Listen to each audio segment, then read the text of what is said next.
لحد هنا وكفاية قوي. مصر قررت ترفع راية التحدي في وش الكل، وجمعت أهم هيئة أمنية واستراتيجية عندها علشان توجه رسالة حاسمة وحازمة قدام العالم كله. إيه هي الهيئة دي؟ وإيه اللي صدر عنها؟ وإيه أهمية الكلام ده؟ كل ده وأكتر هتعرفه في التقرير ده من 3 دقايق.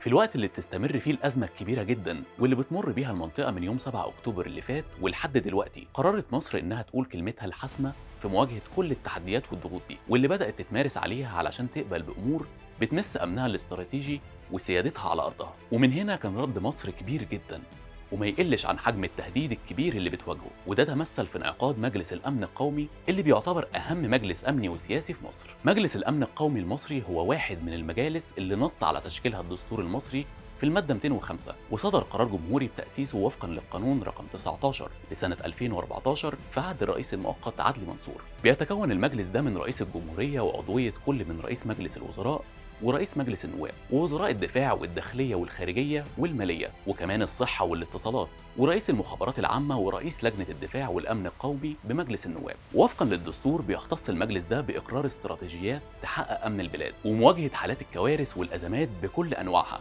وبياخد كل الإجراءات المطلوبة لمواجهتها، وبيحدد مصادر الأخطار على الأمن القومي المصري سواء كانت من جوه أو من بره. بيقوم المجلس كمان بإقرار استراتيجيات تحقق أمن البلاد بعد إعدادها، وده بالاتفاق مع الجهات المعنية بالدولة. وكمان من مهامه إقرار الأهداف السياسية التخصصية في كل المجالات لوزارات الدولة المختلفة، وبيتولى إقرار خطط تنمية وتطوير إمكانيات القوى الشاملة للدولة المقدمة من الحكومة. أما أهم اختصاصات المجلس ده فهي إنه بياخد القرارات اللي هدفها حماية هوية الدولة المصرية وسيادتها واستقلالها ومكانتها الإقليمية والدولية. بيقوم المجلس باستعراض تقارير الوزراء والمختصين في الدولة الخاصة بتحديد مصادر العدائيات والمخاطر والتهديدات، وكمان عليه مهام مواجهة العدائيات الداخلية وحالات الكوارث والأزمات القومية بكل أنواعها، وتوجيه السياسات الخارجية والتعاون الدولي في دوائر اهتمام الأمن القومي المصري. في ظل التطورات اللي بتعيشها حدود مصر الشرقية، ترأس الرئيس عبد الفتاح السيسي اجتماع جديد لمجلس الأمن القومي واللي تضمن استعراض تطورات الأوضاع الإقليمية، خصوصا اللي بيتعلق بتطورات التصعيد الأخير. صدر عن الاجتماع مجموعة من القرارات المهمة